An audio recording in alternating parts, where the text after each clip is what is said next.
Le Rex du mois vous est présenté par Foncia.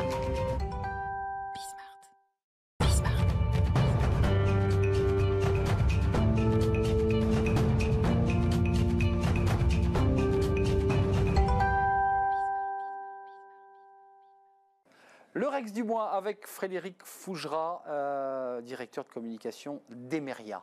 Avant d'évoquer l'image employeur et la crise, juste on souffle 50 bougies, vous êtes heureux, c'est 50 ans d'Emeria. Foncia et depuis peu Emeria, mais ça fait 50 ans. Emeria qui est le nouveau nom. Quel nouveau nom, non mais faut, voilà. Mais la marque Foncia, toujours fortement présente en France, a fêté 50 ans le 12 avril. Joyeux anniversaire. Et merci pour tous les collaborateurs et toutes les collaboratrices du groupe. Voilà, une petite pensée à tous ceux qui nous regardent, qui tweetent, qui retweetent, qui vous accompagnent dans le Rex du mois très régulièrement. On va parler, Frédéric, d'un sujet alors qui vient faire un peu écho à ce qu'on vient d'évoquer juste avant, l'image d'une entreprise qui peut être dégradée pour mille et une raisons, l'impact d'une crise sur l'image employeur d'une entreprise. Ça, c'est un sujet sensible. Comment on gère l'image employeur dans une crise ? Alors déjà, au moment d'une crise, la première préoccupation, c'est de gérer la crise et non pas l'image employeur. Ensuite, on va gérer la communication de crise. Et puis, dans la communication de crise, il y a effectivement la partie image employeur, comme la partie interne, qui est aussi très importante en situation de crise.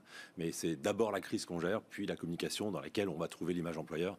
L'image employeur n'est pas la première préoccupation en cas de crise. C'est ce que j'entends. Vous nous dites, mettons pas la charrue avant les bœufs. Exactement. D'abord la crise, puis ensuite va se mettre en place la fameuse gestion de crise. Justement, dans cette communication de crise, Frédéric, est-ce qu'il faut systématiquement intégrer cette dimension image employeur? Parce que parfois, on l'oublie. On fait de la gestion de crise, mais il n'y a pas l'image employeur. Alors, s'il y a un ordre à respecter, et il y a aussi des choses à ne pas oublier. Donc, effectivement, la dimension image employeur, elle est très importante.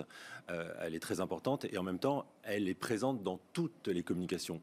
Aujourd'hui, toutes les communications transpirent. Il n'y a pas une communication dont on serait assuré qu'elle s'adresse à une cible unique et qu'aucune des autres cibles ne pourrait y avoir accès. Donc, que l'on soit un futur candidat, que l'on soit un collaborateur, de toute façon, on est impacté directement ou indirectement par l'ensemble des communications. Et donc, l'image employeur, cette dimension d'image employeur, elle doit être prise en compte aussi dans la communication de crise. Alors, entrons dans des choses très concrètes, parce que quand on regarde la télévision, et évidemment, on parle de sujets qui sont souvent très médiatiques, portés sur le devant de la scène, pour le grand public, il y a le porte-parole.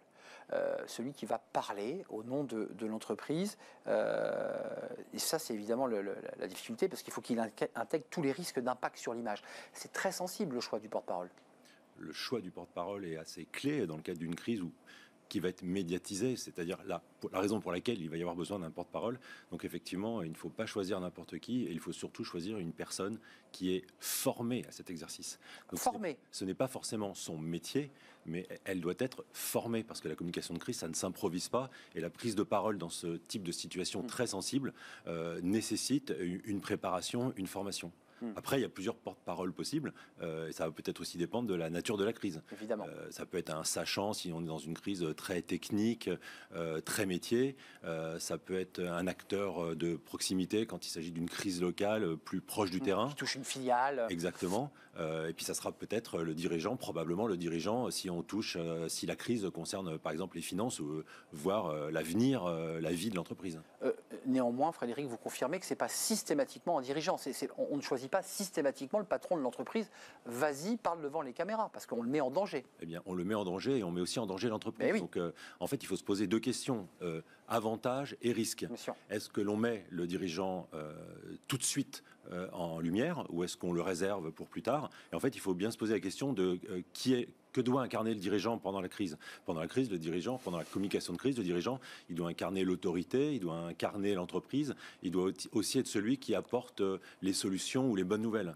Et donc, il n'est pas celui qui doit être mis en difficulté ou dans une posture à risque qui pourrait rajouter de la crise à la crise. Donc, il faut savoir aussi segmenter le temps et éventuellement segmenter les porte-paroles pour garder la maîtrise de sa communication, ce qui reste quand même l'essentiel dans une gestion de crise et de communication. Donc, ce qui est intéressant dans ce que vous dites, on a démarré sur le porte-parole. Vous nous dites, pour le coup, quand la crise s'envenime, qu'elle dure, on peut jouer plusieurs porte-paroles pour répondre à différentes thématiques, parce que parfois un sujet démarre par du technique et on voit qu'il glisse ensuite sur d'autres sujets. On peut avoir plusieurs porte-paroles, ce qui est plus compliqué. On peut avoir plusieurs porte-paroles, et comme je vous disais, ça va dépendre du sujet.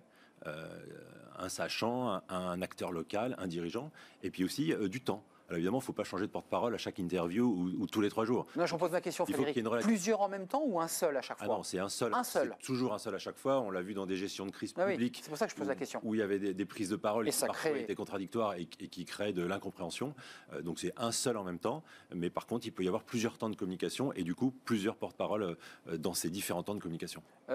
Ça, c'est la question fondamentale. On parle de gestion de crise. Quelles sont les erreurs à ne pas commettre? Les grosses erreurs. Il y a des exemples médiatiques. Alors, je vais éviter d'en citer pour ne pas taper sur des cas déjà difficiles. Mais donc, la première erreur, c'est de croire que c'est le dirigeant. Le dirigeant peut être l'ennemi de sa propre communication parce que c'est un promouvant, parce qu'il est persuadé de sa capacité à convaincre, de sa capacité à s'exprimer, mais il n'est pas forcément formé.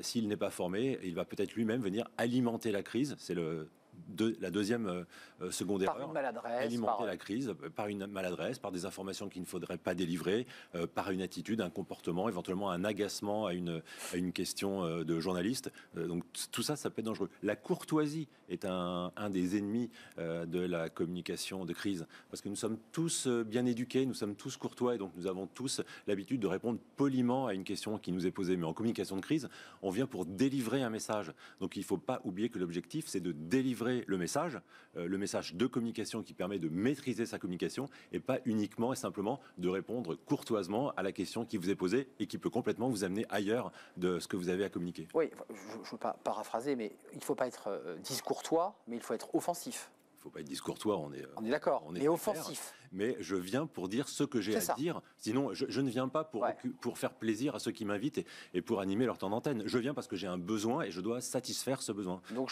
je viens dans le cadre de ma stratégie de communication pour délivrer mes messages de communication, pour toucher mes cibles, pour toucher et ou répondre aux points sensibles et les personnes que je dois adresser. Et je ne me laisse pas balader et embarquer sur des sujets qui ne sont pas les messages que je veux délivrer. Voilà, ou sur un autre terrain, ou sur des émotions qui peuvent être justifiées, mais qui ne me concernent pas forcément directement ou qui ne seront pas ma priorité. Alors Frédéric, pour terminer, il nous reste un petit peu de temps, mais ça se prépare, ça s'anticipe, parce que ça me fait penser un peu aux opérations alerte incendie dans les entreprises. Tout le monde traîne des pieds, il faut sortir, il faut se préparer, puis ça énerve tout le monde, ça sonne.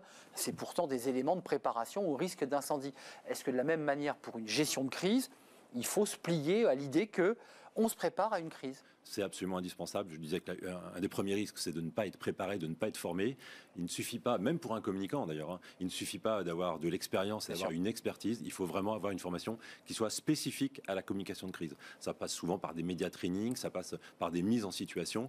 Mais vous savez, quand les politiques préparent des heures ou des week-ends entiers une émission d'interview et qu'à côté de ça, vous avez un chef d'entreprise qui en fait 3 fois par an 5 minutes, alors on est tout à fait dans un décalage qui est en défaveur de l'entrepreneur ou du grand dirigeant. Donc les grands dirigeants et ou les personnes qui peuvent être identifiées comme de potentiels porte-parole doivent être formés à la prise de parole et en plus à la prise de parole en cas de communication de crise. Enfin, vous êtes directeur de la communication, Frédéric Fougera, d'une entreprise imminente, Emeria. C'est pas toujours facile de convaincre son dirigeant qu'il faut donner un peu de place à la communication. Vous avez beaucoup de dirigeants, quand vous leur en parlez, qui vous disent « j'ai absolument pas le temps, c'est le cadet de mes soucis ».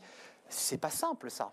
C'est pas simple, mais quand même, on est quand même dans une période où l'immédiateté, où la crise est quand même très présente. Donc il y a quand même une vraie conscience chez le dirigeant. Prise de conscience, de la nécessité de se préparer. Mais comme je vous le disais, certains dirigeants peuvent faire un excès de confiance dans leur capacité à communiquer. Mais c'est le danger, ça. Les bons dirigeants, le grand patron, lui, saura qu'il a besoin d'être préparé, ne serait-ce que pour le rassurer sur ses capacités et ou sur le bon moment de le mettre ou pas en avant du fait de sa capacité à communiquer et pas seulement à être un communicant, mais à communiquer dans une situation de crise. Et pour boucler notre échange, à ne pas hésiter à générer un paratonnerre qui est le porte-parole, pour éviter de se mettre trop frontalement devant. Exactement. Au début, il mieux vaut envoyer des seconds couteaux. Je fais partie des seconds couteaux, ça n'a rien de négatif. Bien sûr. Mais chacun dans son job. Qui protège. Pour ensuite, pour protéger et pour préparer le terrain, pour ensuite amener le dirigeant dans l'hypothèse. Dans une posture plus favorable. Ouais, c'est ça. C'est un peu comme au rugby. On prépare pour faire arriver le dirigeant dans les meilleures conditions. C'est un sujet très sensible, la gestion de la crise. C'est un travail d'équipe. Exactement. Merci. Je sais que vous êtes sensible au rugby.